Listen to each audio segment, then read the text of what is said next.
Okay, good evening. Welcome. Thank you for coming. For those of you who are just coming in or a little late, we're trying to make room. There are two places right here. There are probably laps as well. We do ask that people don't stand by the door for fire code reasons. So we have a fantastic program this evening. We have two excellent writers, Shane McCrae and Kathryn Davis. Just a couple things to get out of the way first. I believe I've told you all maybe once or twice about the Schnooks e-script cards, maybe once?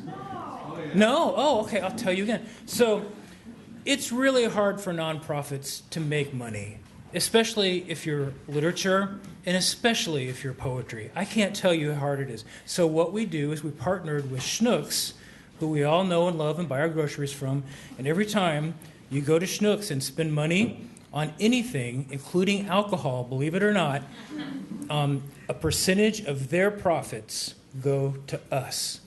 Isn't that amazing? And all you have to do is take one of these and sign up for it and then give it to the cashier person, and voila, it's almost like magic. And what our board president has done, when she sees a bunch of frat boys buying huge amounts of alcohol behind her, she asked if she can have them scan the card for that. So, and that is, we're not beneath that or above it. Let's see, other things I wanted to tell you about. We have the International Poetry Contest, and the deadline for that is May 31st. And the judge this year is Heather McHugh, and we have little flyers like this if you want to do that. This is a good contest to enter because you also get a subscription to River Styx Magazine, 3 issues, for cheaper than what it costs to have a year subscription anyway. It's another miracle. Also, if you're interested and if you're of high school age, we have Medina High School workshops, which you can sign up for. If you have any questions about any of this, you can talk to me or you can talk to Lizzie, our managing editor, who's right here flapping her hand in the air. Lastly, I'd like to tell you our new issue just came out not long ago. This is issue 95, the one with the dog and the dog lady. This has some fantastic work in it by Haley Lighthouser, Thomas Lux, Kiki Petrosino, who's also been here at this very podium, George Bilger, Bruce Bond, Richard Cecil, who's also been here, Ahmed Majmudar, who's also been here, Lucinda Roy, who's also been right here, Cornelius Eady, who's also been right here, Bill Trowbridge, who's also been right here, Gaylord Brewer, who's also been right here. Small world, isn't it? Fiction here by Michael Cisnevsky. I'm 95% sure I've pronounced that name right. It has 1 million consonants and vowels in it. Also, the winners of the River Styx International Poetry Contest, including Allison Joseph, who will be reading at our literary feast on May 13th, and you all are welcome to come to that as well. All right, I think all those items of business are done. I'd now like to bring our compadre, one of our series directors here, Stephen D. Schroeder.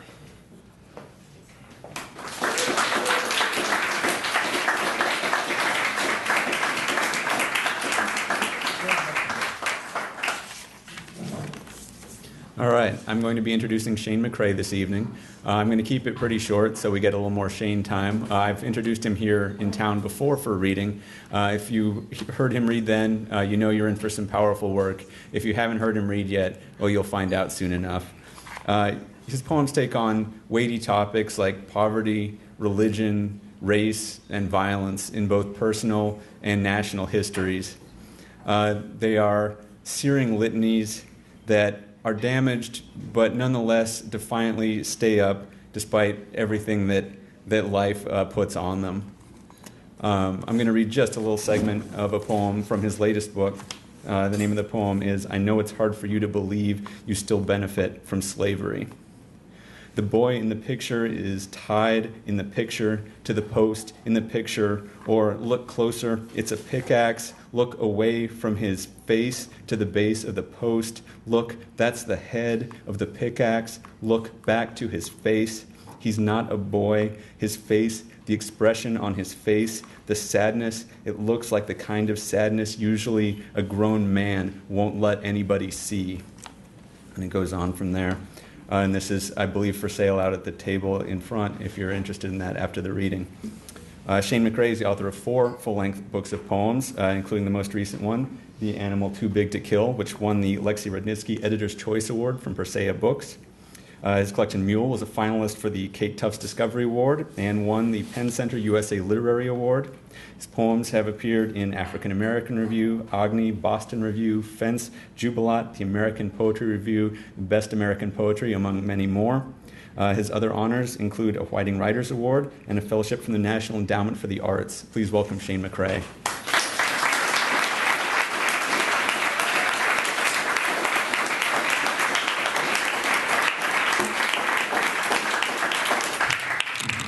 Hi, thank you very much. Okay, cool. Well, I just want to thank you all for coming and say thank you to everybody who helped to get me out here, especially the folks at River Styx, and also thank you to Kathryn for being willing to read with me. That's really rad.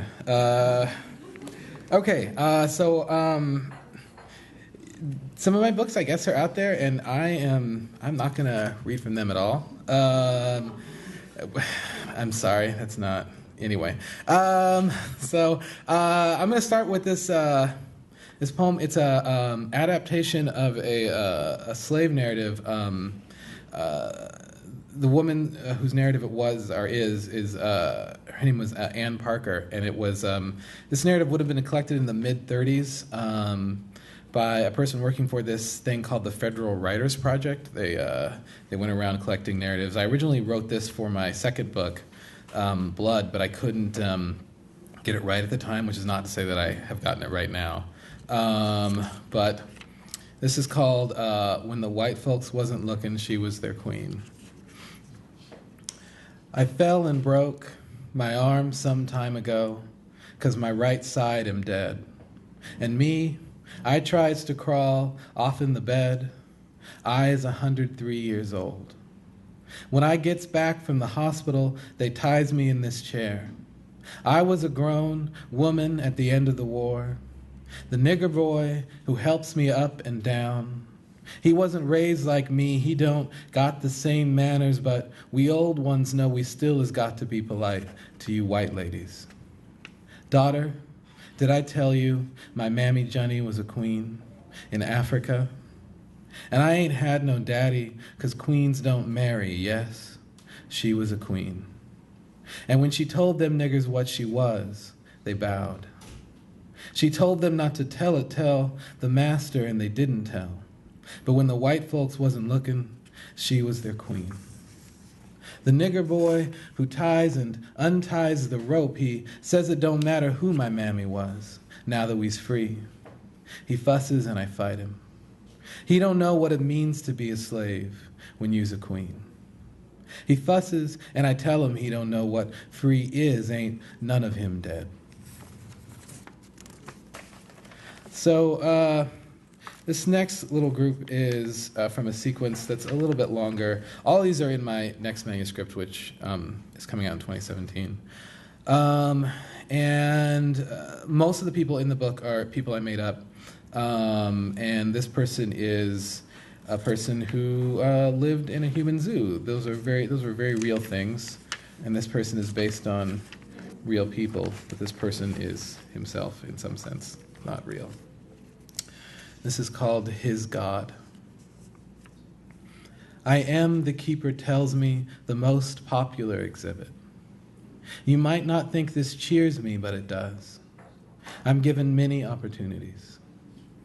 I like especially to ask the groups led by fat white men. I am careful to never address the fat man, but the group. How has it come to pass that I'm on this side of the bars and you're on that side? And who stands in your shoes? You are the people you resemble. They don't give me shoes, I say, gesturing toward a zoo employee, and I smile. Often the people do not answer me. Often the fat man squints and says, it really makes you think. Something like that, or there, but for the grace of God. I tell the keeper they must be the daughters and the sons of nearer gods. I tell him my gods had to stay behind to watch my people. He likes it when I talk like that. The truth is, I don't know. The keeper, when he's drunk, sometimes he says I'm lucky to have been rescued from my gods. And I should thank the man who bought me. I used to laugh at him, but now I grieve. I think his God is not a God like mine. His God is not a mother, not a father, not a hunter, not a farmer. His God is a stranger from no country he has seen. This is called Panopticon. The keeper put me in the cage with the monkeys because I asked to be put in the cage with the monkeys. Most of the papers say the monkeys must remind me of my family. The liberal papers say the monkeys must remind me of my home. The papers don't ask me. Some days I tuck notes, explanations, into soft monkey shits and call white children to the bars. I warn the parents, but still they let their children come. And that's my explanation. I am an honest mirror. I say, whether you're here to see me or to see the monkeys, you're here to see yourselves. This is Privacy 2. I'm not sure why I'm giving you the number since I'm not going to read Privacy 1, so it doesn't really matter, but this is Privacy 2. I tell the keeper I don't know what he or any white man means when he says privacy, especially in the phrase, in the privacy of one's own home. I understand he thinks he means a kind of militarized aloneness. If he would listen, I would ask him whether the power to enforce aloneness and aloneness can exist together. Instead, I tell him where I'm from, we have no such concept. If he thinks I am too wise, he won't speak honestly. And so I talk the way the men he says are men like me talk in the books he reads to me. I understand these books are not supposed to make me wise. And yet I think perhaps they show me what he means by privacy. Perhaps by privacy, he means this certainty he has that the weapons he has made will not be used against him.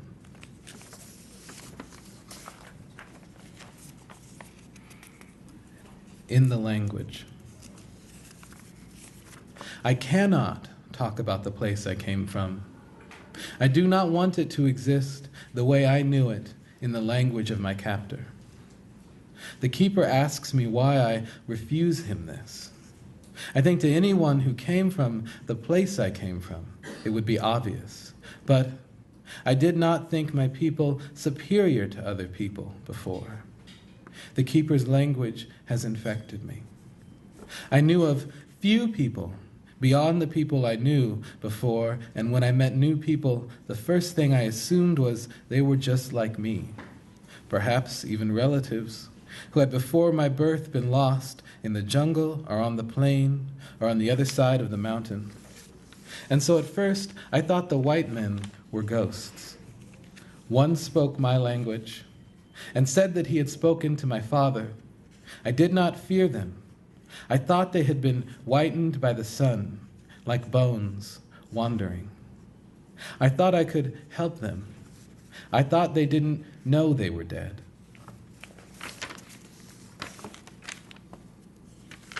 And this is the last of that sequence. It's called The White Man's Burden. The keeper keeps me, he tells me, because he has no hope.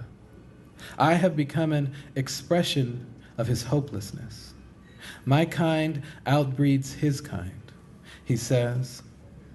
And I have lived with the keeper long enough to know he thinks that means eventually my kind will murder him and everyone he loves and live in his house and eat his bread.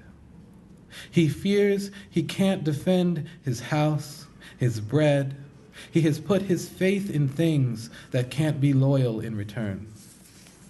And also, all his hope is gone because, he tells me, he has kept me for so long.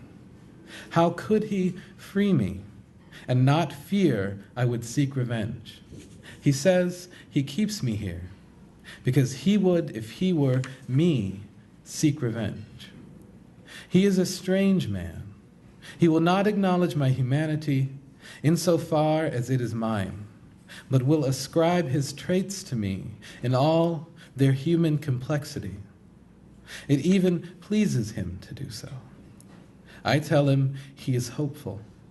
He doesn't fear me because I'm different from him, but because he hopes I will become him. So this poem is based on a story that I saw in Gawker about, or on Gawker, I guess, about a woman who escaped slavery. She was very, very light-skinned, and she escaped by dressing like a man and pretending her husband, who was much darker-skinned than her, was her own slave. And then they just got on a train, and they went up north. When I first saw this, I thought, wow, that's so strange. But it turns out a bunch of folks did this. Quite a few women did this, and the youngest that I discovered was she was 17. So this is based on those stories. It's based on that idea at least. It's called Sunlight. I've been in a white man's skin in my body, and I have returned to tell you. Never in my life I ever felt more afraid, nor ever in my life so capable, so strong. Until I had been a colored woman all my life, as pale as any colored woman born from a white man's property. And I felt pale inside, but never white inside. Or inside I felt colored inside, but colored white, like I was truly white. The color white, and the master and his family were clear as glass. The clear, bright white, not white, of sunlight on glass. That's what they meant when they said white. I didn't feel white like that inside. I worked in the house. The mistress wasn't bad or good to me. I spent my childhood with her children. But about when I turned 13, her sons, one 13 and the other 10, began to look too long at me. The older for himself, the younger for the older. The mistress noticed, and soon I was sent into the fields. Not, I don't think, to keep us separate, but to keep the boys from doing in the house what they wanted to do to me in the house. I think it's white folks, what they want, it isn't really, or it isn't just, to not see the wrong. They want to not see it, and they want to know it's happening where it belongs. I spent 4 years in the fields. It was worse than you might care to think it was. But then one day, it was a hot day, I saw the strangest thing. I caught a glimpse of my face. In still water in a bowl, I saw the older boy's face. I almost jumped. Right then, I knew I could be free. 3 weeks later, I took some clothes and money from the house, and I walked away. In the night, I walked away, and in the morning, I bought a ticket north. And nobody looked at me except to nod. I rode the train with slaves and their masters. The slaves looked down at their feet. I caught myself looking down once or twice. Their masters, I don't know what they were looking at. Except I think I saw it in a sunbeam as the sunbeam lit the window by my head. The dust in the air, the lint. I know it was lint, but it looked like worms flying in the light. Bless you. So this next and last group, I guess, is based on it's not based on anybody. It's, I guess, featuring a a black actor in early Hollywood, but he did not really exist. His name is Banjo Yes. And this is called Banjo Yes Receives a Lifetime Achievement Award.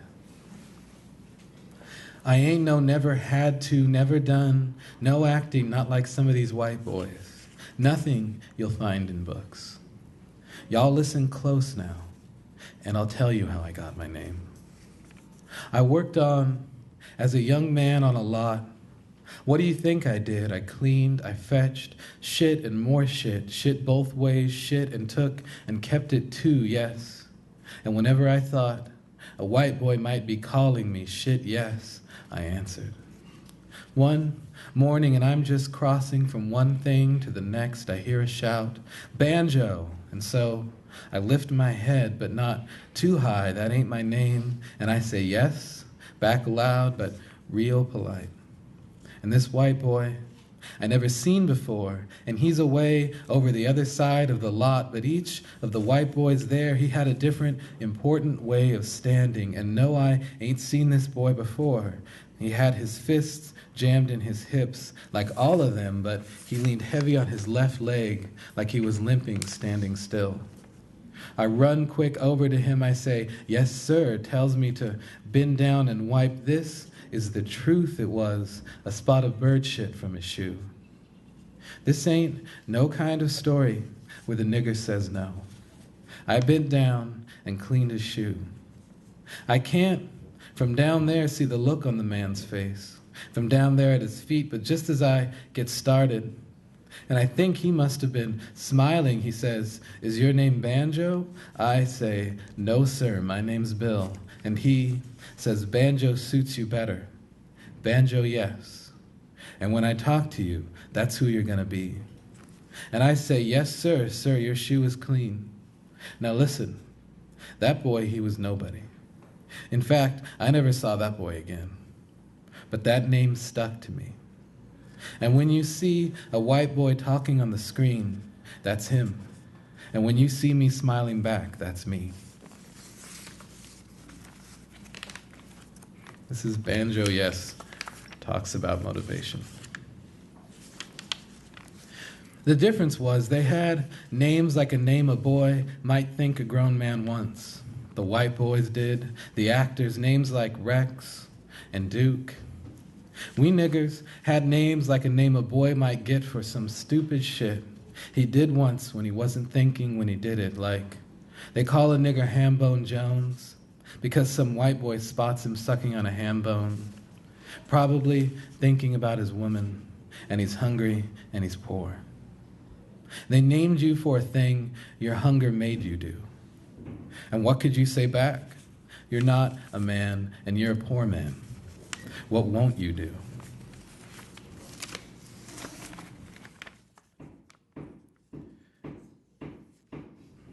This is Banjo Yes plucks an apple from a tree in a park. I hold an apple in my hand on set. It is or ain't an apple, ain't a real apple, depending on am I in the shot or am I watching with the crew?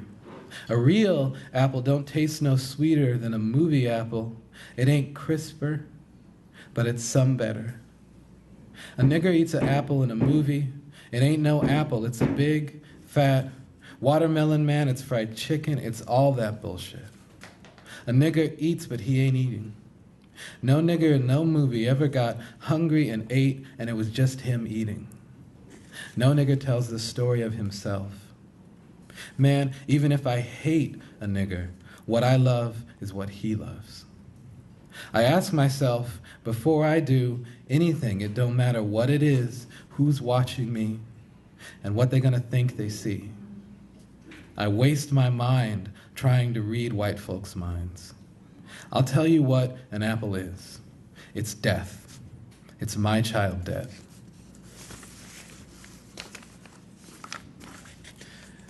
This is Banjo Yes asks a journalist. I didn't marry none of them white women because I was a, what did you say? A free black man? Shit, man, if I had been a free black man, I would have married a girl from back home. That's what you think it is. Freedom, you don't you. You think it's making decisions other folks won't like. I do a thing to piss a white man off. I'm bound to that man's will. Hell, man, I'm bound to that man's pleasure. He got me on a level where he doesn't even have to think, and all I do is think about him. Tell me, when have I been free? Boy, write this down. I'm asking. When have you not had to say something about white folks to say something about me?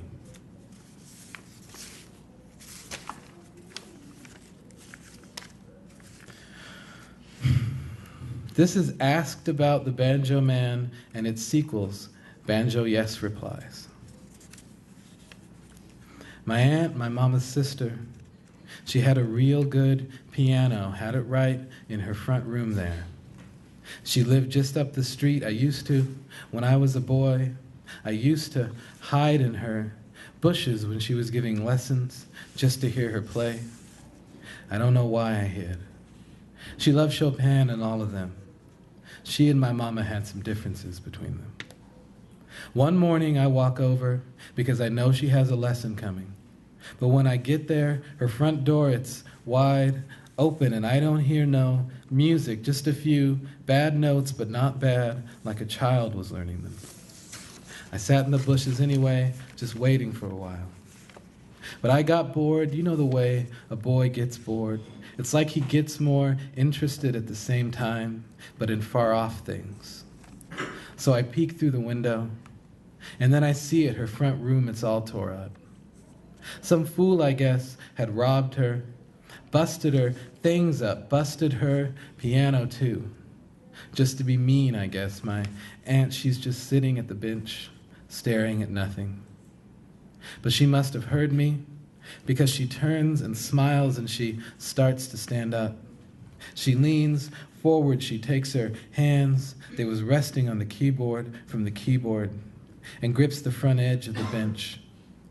I watch her hands, but at the same time, I see every part of her, and every part of her looks bigger, like I'm focused on it. Like if you made a picture of a woman from cut-up pictures from a magazine, and nothing fits together. But it's her, but I don't recognize her. And shit, man, I don't know what it was, but I never will forget it. Shit, my heart starts pounding, and all of a sudden I can't breathe, and I run home, I run so hard I throw up soon as I shut the front door right there. And I'm still coughing, but I tell my mama everything. And all she does is shake her head, and you know, And what a shame. And she's looking at the vomit by the door, and she says, Mama, clean that up, don't you worry. And it wasn't till it was hours later she woke me up. It was the middle of the night. She slapped me awake, you know, and she was crying, and she beat me for throwing up. Anyway, no, I never learned to play no banjo. In the movies, I just wiggled my fingers, and they laid the music over me. Thank you.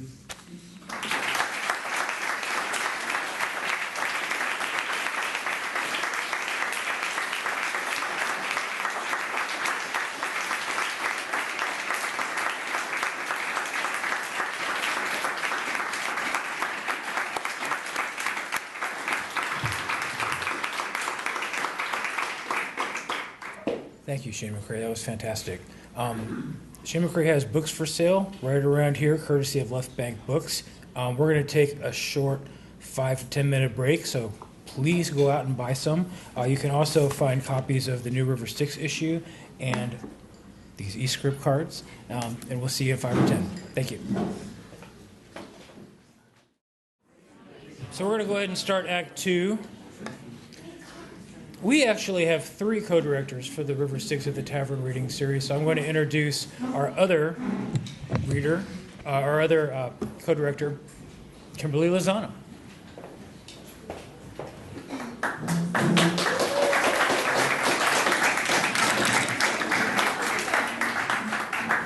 Good evening, everybody. Thanks for coming out. All right, I get to introduce Kathryn Davis. Kathryn Davis is the author of 7 novels, the 2 most recent of which are Duplex, which I just finished reading, and The Thin Place, both of which are for sale here tonight. Kathryn Davis has received a Kafka Prize for Fiction by An American Woman, the Morton Dowen Zabel Award, and I just found out tonight, the Catherine Ann Porter Prize from the American Academy of Arts and Letters, and a Guggenheim Fellowship. In 2006, she won the Lannan Foundation Literary Award. Currently, she's a senior fiction writer on the faculty of the Washington University Writing Program.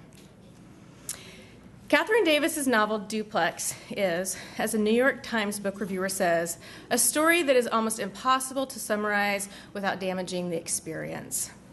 That is true, you guys. This book, it's this crazy book. You guys have to read it if you haven't read it. It is like wild. It's wild. I don't know how to describe it. This is the best I could do here. On the first page of Duplex, we find ourselves in a place where people and pets are living on a 50s-esque suburban street. Familiar enough.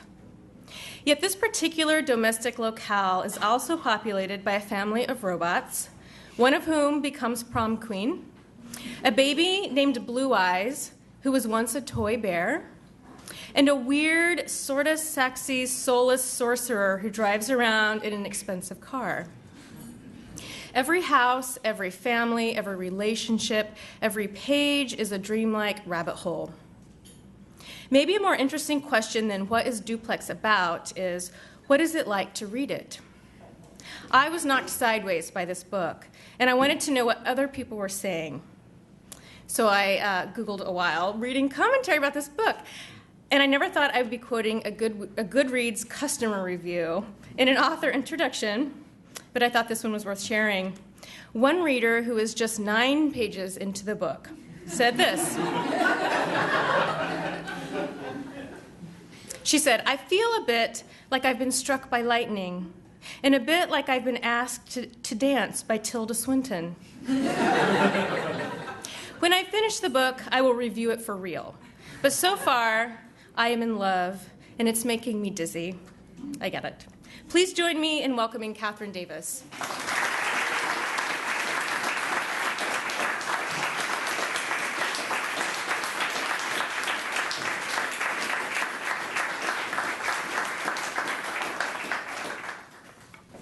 Thank you so much. Thank you for the wonderful introduction, and thank you for having me here.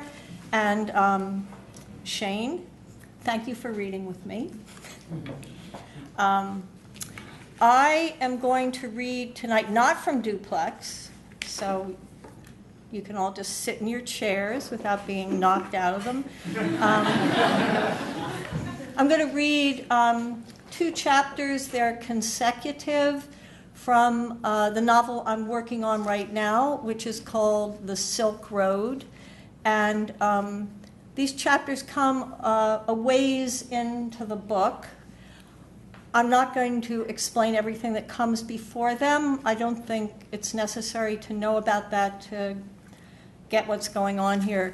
But the characters who you'll encounter in these chapters are on, it seems, a kind of pilgrimage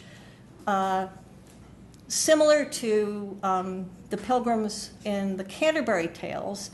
And these characters are known only by what they do. So there's actually a keeper. There's an iceman who does not deliver ice. He's studying the breaking up of the permafrost. None of this is important to know. But there are characters designated by what they do. And you will not necessarily know where they are here or when this is happening, and that is as it should be. Okay. So the first chapter is called Savage Domain. This wasn't the first excursion we went on together. We always prepared for every eventuality, packing adequate provisions, even if we knew there would be a cafe or market, a welcoming host or unattended cornfield in our future. There weren't as many pilgrims on the road then as there once had been, But we had a good explanation for this, including the curfew, which was new, and the weather. It was a matter of dreadful foreboding to contemplate a winter without storms, a spring without mild weather, a summer without heat. News of the escaped prisoner hadn't reached us yet, but undoubtedly that too was having an effect on travel. It's almost certain our mother knew about the prison break, but we didn't know that then, only that she lagged behind while the rest of us plunged ahead. According to the Iceman, who usually brought up the rear, polishing off leftover sausage or the remains of a bottle of wine, she was doing something to the cairns, adding a stone, taking a stone away. He couldn't tell, only that she was doing something. Nothing behaves as it does without a cause, and the universe is not entangled in causal accidents. The farther we got from home, the darker the sky. The wind was from the south, slackening our muscles and bringing disorder to our bodies, moistening and exhausting our brains. Earlier, many of us had eaten too much, heavy foods we weren't accustomed to, dark pottage ladled from an iron kettle. It wasn't as if we were actually starving. We always ate like kings. Well, maybe not always, maybe not there at the end. The little house, the little knives and forks and spoons, but that hadn't happened yet. There were robbers abroad in the land, said the geographer, wild beasts. I wanted to stop to take a sounding, but no one would let me. Oh, a sounding, said the keeper. It's true. She found everything the geographer did adorable. It had broken her heart when the geographer married, even though the keeper was the one who introduced her to her future husband. She'd met him when she was working at the zoo. He was a visitor, one of the regulars, a fan of the big cats. The keeper was older than the rest of us, more like a mother than our mother. She was heavy-set in a confidential way and had a smell like risen dough mixed with rain-soaked dirt. Her hair was long and gray, and she wore it often in braids. Our mother, on the other hand, smelled like perfume, the kind of dense yet hollow smell a body cavity exudes after pleasure. Her perfume was expensive. We were forbidden to touch the bottle. The one time one of us poured some on our scalp to smell like her, the rest of us had to, too. We weren't equal, though. We knew that. She came to kiss us goodnight, and we could tell. Our mother had sharp elbows. Even so, she was well endowed, bending to give each of us a goodnight kiss with her bright red lips. I remember hearing a saleslady say she had an excellent bus line, said the botanist. From behind, you could see up her skirt, said the cook. You could see where the tops of her stockings attached to the garter belt. Her dresses were short and form-fitting. They were usually red or black, very à la chinoise, said the geographer. He put his hand up there, said the archivist. She let him. He could fit his whole hand inside her, said the cook. We had to pick our way carefully. At some point, we left behind the sandy track we'd been following and entered into a wood. Our eyes took a moment to adjust to the shifting darkness, the watchful eyes. We went through a little gate and shortly thereafter another. A preponderance of beech trees, the old kind, the trunks smooth and seamless and gray like elephant hide. There were also ash trees, though not enough to be of any use. The thing is, we had to apprehend of what kind and how widely differing in their forms were the beginnings of things, how varied by manifold diversities of shape. We were new, too, the skin beneath our cloaks just acquiring density. Only recently had we learned to tell ourselves apart. The trail ascended steeply between two houses, and some chickens came to greet us, speckled black and white. From the smaller of the two houses, someone called out to us. Wait, they called. They had news. Someone, something that had escaped was... We didn't stop. We kept climbing. She would have known, said the botanist, who always stuck up for Mother. She would never have led us into danger, the botanist said, and the topologist started to laugh. Oh, come on, she said. Okay, said the cook. Maybe she didn't lead us, but she left the door unlocked and threw away the key. Of course, we remembered her saying this about the prison a long time ago, except there the door was locked.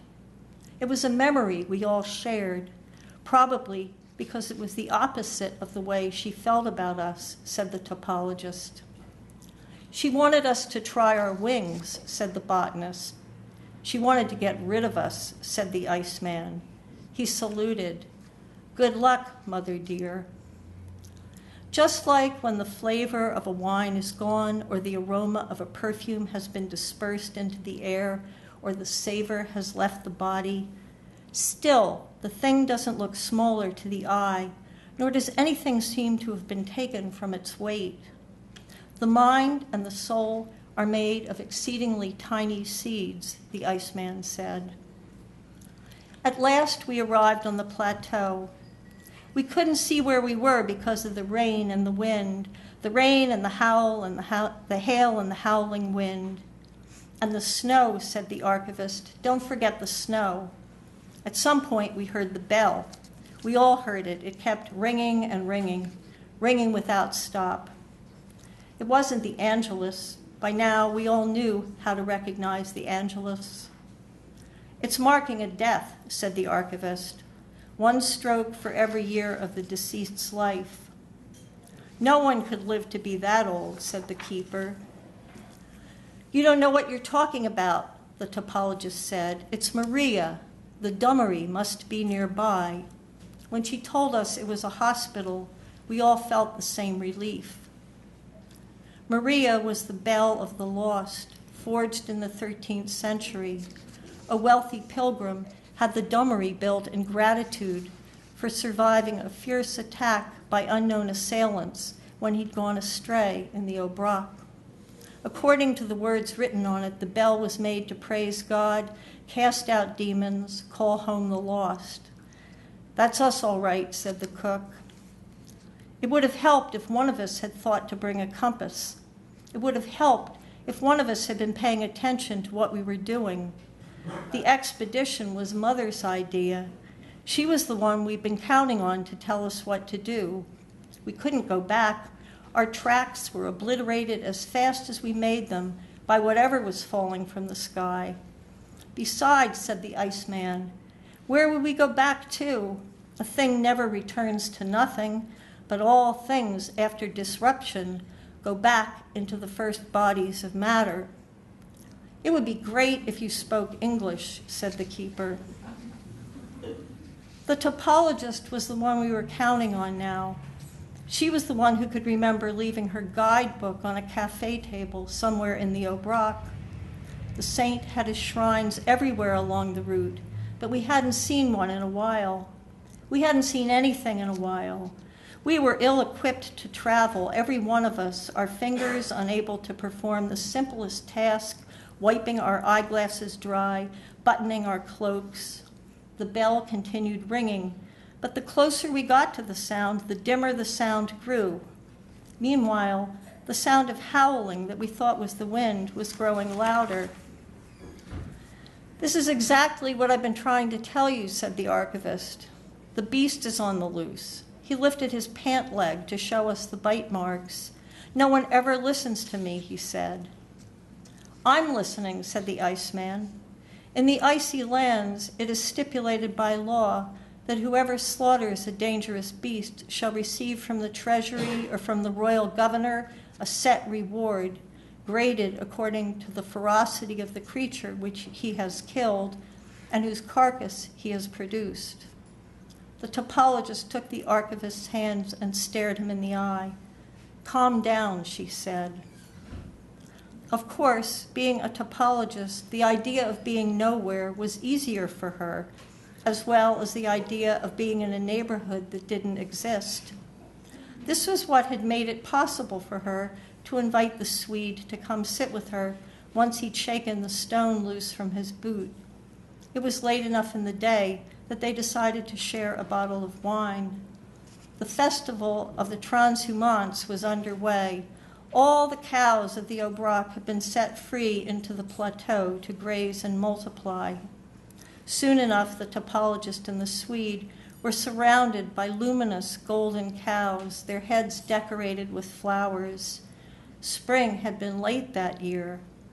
A cow came close to stare at them, and they could see its breath.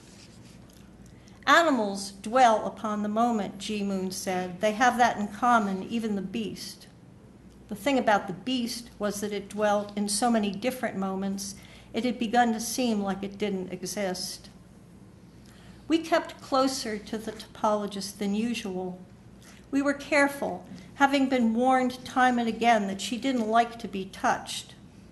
At some point, we realized we were following the contour of a small, lively stream feeding into an almost perfectly round lake. Even though we couldn't see the lake, we knew the Dummery was right there on the other side of it. The bell continued its muffled tolling, more a feeling than a sound, as if our blood were pulsing outside our bodies, or we were back inside our mother, waiting to be born. The topologist didn't like to talk about what happened to her after she left the shrine that day. Most of us assumed the Swede had been involved, though there was a lot of disagreement about whether that had been a good thing or a bad thing. Was he in the shrine with her, or did she meet up with him after?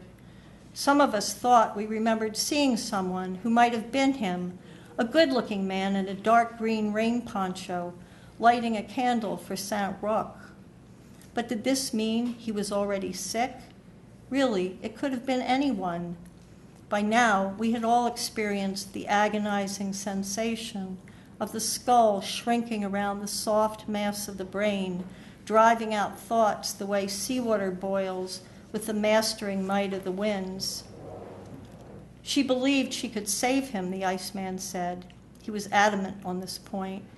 Even though you wouldn't have taken her for that type of woman, she liked saving men. She'd tried with him, but he didn't need saving. Look at me, he said. Though under the circumstances, it was difficult to look at anyone. The night saturated with water and without a moon, the wind making the heavy fabric of our cloaks spread and fold like wings. We had to be careful traversing the lip of the lake. From the start, the ground had been slippery underfoot, but now, given this most recent precipitation, the way was fraught with danger. The keeper was the least agile among us and needed to hang on to the geographer's arm. If she hadn't, the geographer might have raced on ahead, being the swiftest and eager to run. If it weren't for the keeper, who knows where the geographer would be?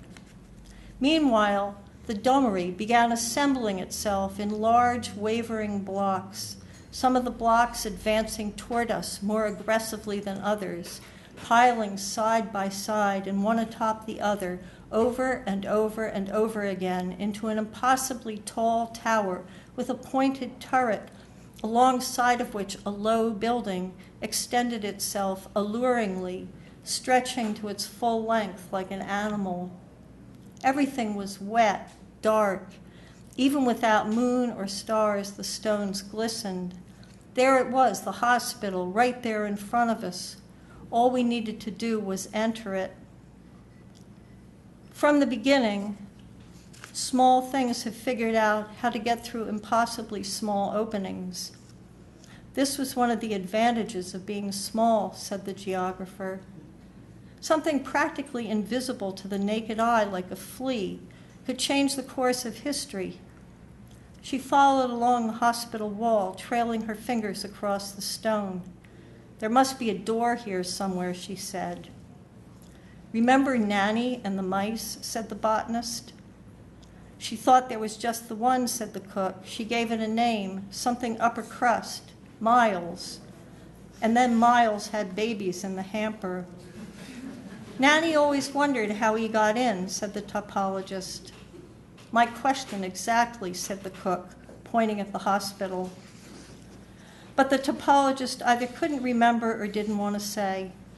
The little dog, though, there had been a little dog that followed them from the shrine, attracted by the ham the Swede had stowed in his pack, And when they got to the hospital, the little dog ran up to what turned out to be a door and barked at it. I think the door is hard to see, the topologist said. It blends in with the stone.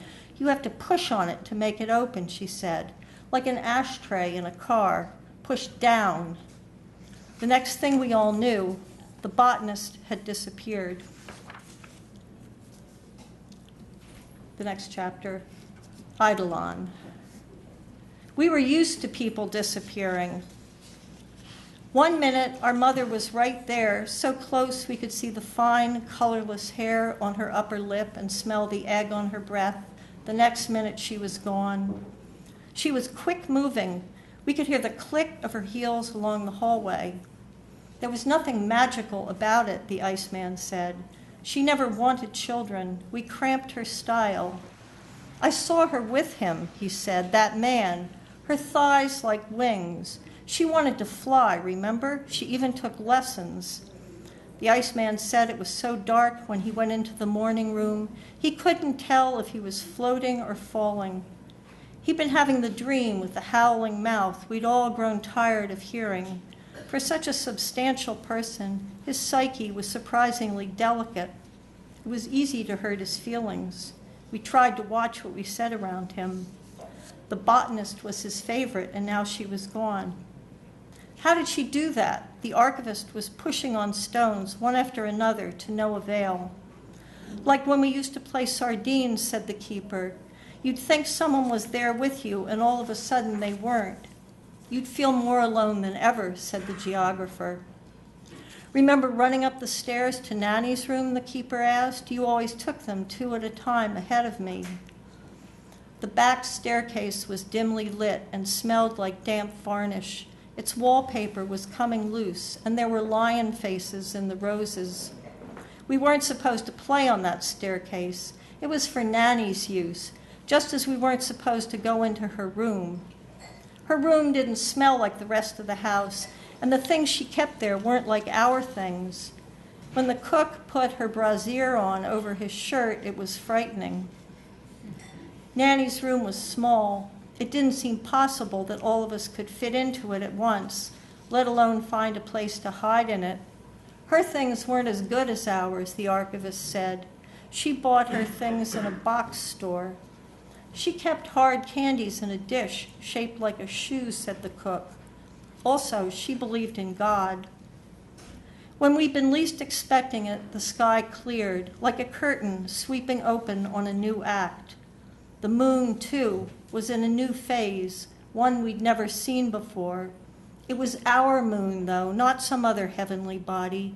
It shone its light down onto the hospital and the lake, and we were amazed to see the beauty of the landscape, whereas before all had seemed hideous, treacherous, even the stones shimmering, designed to trick us. The keeper reached out to steady herself on the geographer's arm, but the geographer was no longer there. Hey, she said, what's going on? With the botanist, we'd grown used to this. We knew the opal she wore around her neck bestowed invisibility. If you were a blonde, opals did that. It wasn't the botanist's birthstone, though. The keeper told us that to wear an opal if you hadn't been born in October was bad luck. Hello? Hello? The keeper looked down the length of the hospital wall and around the foot of the tower. It took her a while to realize that everyone else had found the door and gone inside. Hello, she said again, but she knew there was nothing alive out there with her. She had the moon and the stars and the planets, the stones and the lake. She tuned her ears to the low frequencies, the muffled voices of bottom dwellers, the sharp whispers of gnats, nothing. Eventually, from off in the distance, came a faint thrumming noise as the hydroelectric plant awakened, while from the other side of the wall she could hear us talking and laughing, the same way she heard us when we were hiding under Nanny's bed in a game of sardines. Usually we were busy making fun of Nanny, having located the dirty book she kept hidden under a bed slat. The keeper used to be thin, tall, and purposeful like an arrow, but that was before, back when she was a tomboy. Now she was overweight, her ankles tending to swell if she stayed on her feet too long. It turned out that even though we presented as childless, almost all of us had children or had had them. Since some of our children were no longer alive, had ventured off into the interstices, the infinity of gaps between the infinity of points on the line that was the continuum from A to Z, all those dying villages along the Silk Road where we stopped to ply our trade. We worried about the keeper. She was in worse shape than the Iceman, and if that weren't bad enough, she was a smoker. At some point, we'd all been smokers, even the archivist, but we'd managed to quit, each of us enduring the loss in his or her own fashion. For some, it proved trifling, a mere annoyance. For others, it proved flattening, like grief. The keeper never even tried to quit. She loved to smoke. She was the kind of person whose destiny seemed as inevitable to her as it was opaque. Now, in the moonlight outside the hospital, she was surprised to discover a practically full pack of cigarettes in her pants pocket. The cook must have put them there, she figured, along with the little Zippo that used to be in the same drawer of the bachelor chest as the candle ends. It had to have been him, since the rest of us were continually trying everything we could think of to make her stop. She flicked the lighter's wheel and a flame burst out. The cigarette was damp, but she managed to get it going, its round orange eye looking this way and that. "What's she up there out there, do you think?" asked the archivist. "Who the hell knows," said the Iceman. "Shh," said G-Moon, putting her hand over his mouth. "This is a hospital." We often heard conversations go on, even through closed doors. This was because a voice can pass uninjured through the winding openings of things, whereas Idola refuse to pass. They're torn to shreds, especially if the openings through which they try gliding aren't straight. Up ahead was the botanist, floating in the dark. No matter how she'd managed to get inside the hospital, there was no way, being an Eidolon, she could get out. We could see her bare feet hovering above the floor, her blonde hair floating around her head as if darkness were water. Just as with the sound of the bell, the closer we drew, the smaller the botanist became, the outermost surface streaming off of her. She was facing us, but moving away. "It's not her, though, is it?" said the cook. He thought he was seeing his wife's ghost, the light cast by the botanist leading him on. There were wet places on the floor and the sound of machinery, though the archivist couldn't tell it was coming from a hydroelectric plant. He would be too late, he was thinking. If this was a hospital, where were the beds, wondered the Iceman. The astronomer took G-Moon's hand.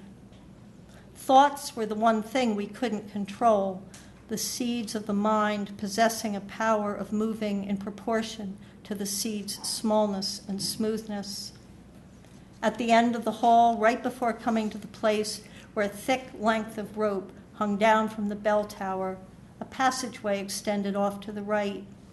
When the geographer took her tablet from her pack and tried to check the coordinates, it was so dark she couldn't see anything. None of us could, except for the light the botanist made as she passed. The keeper was all by herself out there in the savage domain, without a pinchback ring to save her. Meanwhile, in the bell tower, the bell kept tolling, guiding home the lost. Thank you.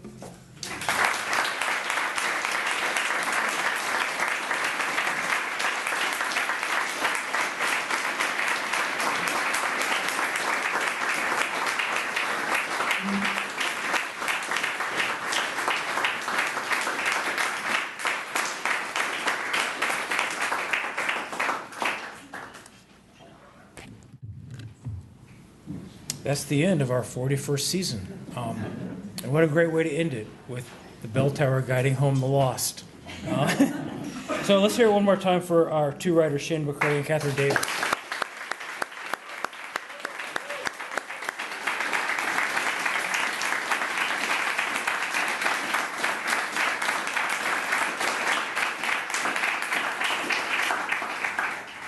We should also thank, before we go, the Tavern of Fine Arts for letting us do this for 4 years now. So thank you, Tavern of Fine Arts. We should thank some of the funders that have made this season possible. It's been one of our most successful. As you have known, finding a seat can often be hard. It's been one of our most successful seasons that we've had yet. So let's thank the Whitaker Foundation, the Regional Arts Commission, and the Missouri Arts Council for making this possible. Thank you.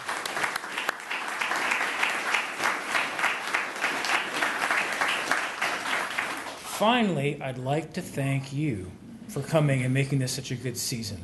Hopefully we will see you next month for the Literary Feast featuring Allison Joseph and the Joel Vanderhayden Trio, the Jazz Trio. And then, if we don't see you then, hopefully we'll see you in the summer for our Summer Hungry Young Poets. Thank you and good night.